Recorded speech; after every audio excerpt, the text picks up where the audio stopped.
السلام عليكم ورحمة الله تعالى وبركاته. مرحبا بكم في حصة ديوان الحماسة من فصل الجامعة الرضوية منزل الإسلام أونلاين. فيا أيها الطلبة الأعزاء، اجلسوا في هذه الحصة من عينها بكل ما لكم من الوعي والإصغاء، وتخضعوا للمحاضرة بإمعان النظر وحسن الصفاء، واجتهدوا في الحصول على العلم، فبذلك يزدهر مستقبل الحياة، وترافد لكم الآمال المتدفقة في قلوبكم، وتتيسر لكم الفرح والابتهاج إن شاء الله فيما بعد. فتشرفوا هذه الجمل بالقبول كما هو فيكم المأمول. أولا نقرأ العبارة فاستمعوا لها وانصتوا، ثم نوضح المفردات ونلقي عليكم معاني الأبيات. بسم الله الرحمن الرحيم. وقال آخر: داوي ابن عم السوء بالنأي والغنى، كفى بالغنى والنأي عنه مدافيا. جزى الله عني محصنا ببلائه، وإن كان مولاي القريب وخاليا. يسل الغنى والنأي أدواء صدره، ويبدي التداني غلظة وتقاليا. أعان علي الدهر إذ حك بركه، كفى الدهر لو وكلته بي كافيا. وقال آخر: الشاعر يبين في هذه الأبيات ما له من الحسن والغم، وما له من البلاء والشدة من ابن العم، وهو يقول: أنا أكون قريبا من ابن عم، لذلك أنا أتحمل المصائب والشدائد.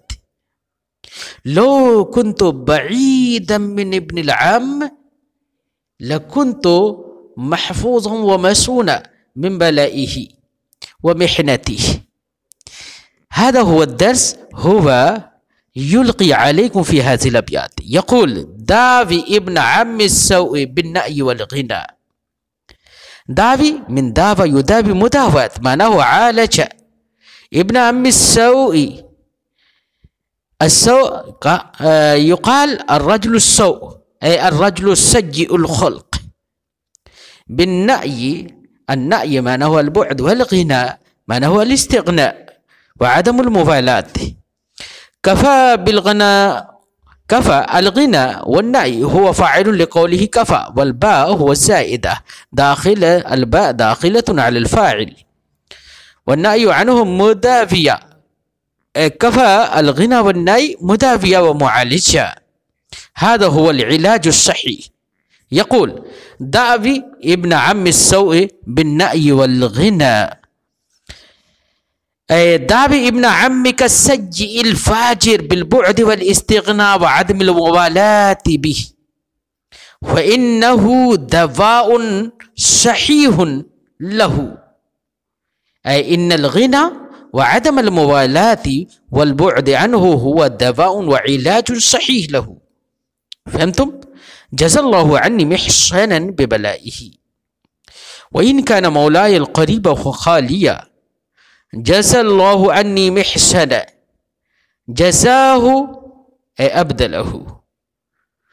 محسنا علم لابن العم. ببلائه، البلاء معناه المحنة والشدة.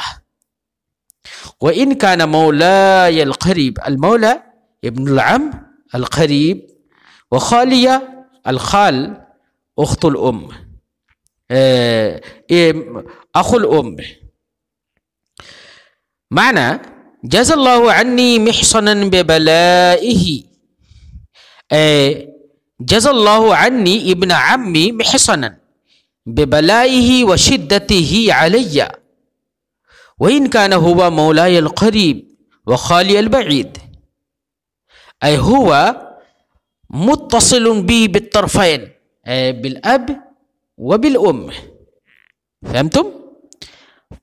يقال بالأردية، شاعر کہہ رہا ہے کہ تم اپنے چچا بدخلق چچا زاد کا علاج دوری اور استغنا سے کرو، یعنی اس کے سامنے یہ ظاہر کرو کہ مجھے تیری کوئی ضرورت نہیں ہے، اور دوری اختیار کرو اس سے، یہی اس کا علاج ہے.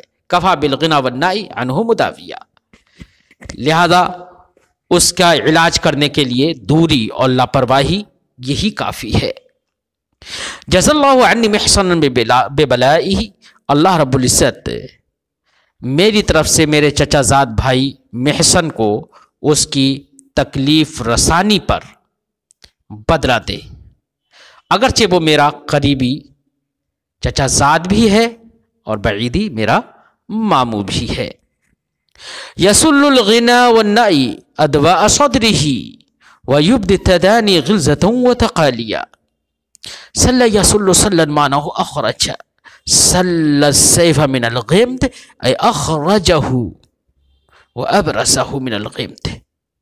یسل الغنا، الغنا معنى واضح، النائي معنى هو البعد، أدواء جمع الداء معنى هو المرض. أدواء صدره صدر ابن العم. ويبدي أبدى، يبدي إبدى معنى هو أظهر. التداني معنى هو القرب.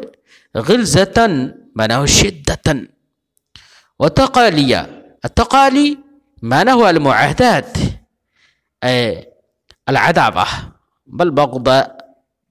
يقول يسل الغنى والنأي أدواء صدري، أي الغنى والبعد والاستغناء وعدم المبالاة به هو يخرج جميع الأدواء والأمراض من صدره الذي قد وقعت من الحقد وقد وقعت من الحسد في صدري. الغنى والنأي والبعد عنه هو يخرج جميع العداوة ويبدي التداني غلظة وتقالية. التداني والتقارب منه هو يظهر غلظة وشدة وعداوة وبغضاء. أعان علي الدهر إذ حك بركه كفى الدهر لو وكلته بكافية. أعان الضمير هو عائد إلى ابن العم. علي أي أعان الدهر خلافا لي. إذ حك بركه، حك الضمير عائد إلى الدهر، أي حينما حك الدهر بركه وصدره بي. وهو كناية عن إيصال المصائب، حينما أتى الدهر علي المصائب والشدائد. كفى الدهر لو وكلته، وكل يوكل توكيل معناه قرره، أي لو وكلته لو قررته لي هو كافي، هو كاف لي وأنت لا تحتاج إلى المعاونة.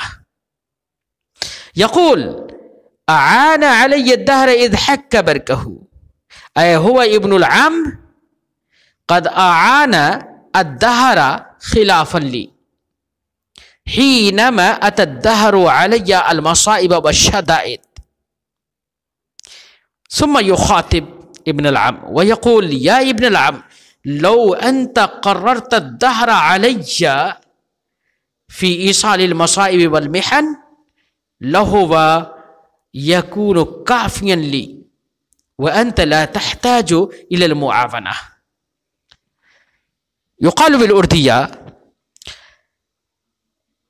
بے نیازی اور دوری ہی اس کے سینے سے سارے روگوں کو نکال دیتی ہے اور باہمی قرب اور نزدیکی سختی اور باہمی عداوت کو ظاہر کر دیتی ہے.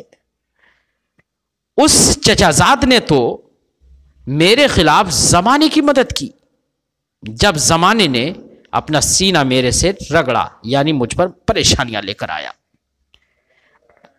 پھر اپنے چچا زاد کو خطاب کرتے ہوئے کہتا ہے اے میرے چچا زاد، اگر تو زمانے کو میرے لیے سپرد کر دیتا، میرے لیے مقرر کر دیتا تو وہی میرے لیے کافی ہو جاتا، تجھے اس کی مدد کرنے کی ضرورت نہیں ہوتی. میں ایک نحیف و ناتواں انسان ہوں، یہ زمانے کی مصیبتیں ہی میرے لیے کافی ہوتی، تیری الگ سے پریشانیاں دینے کی مجھے ضرورت نہیں ہوتی، مجھ کو پریشانی پہنچانے کی تجھے ضرورت نہیں ہوتی.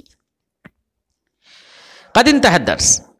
نحن نلاقيكم فيما بعد. السلام عليكم ورحمة الله تعالى وبركاته.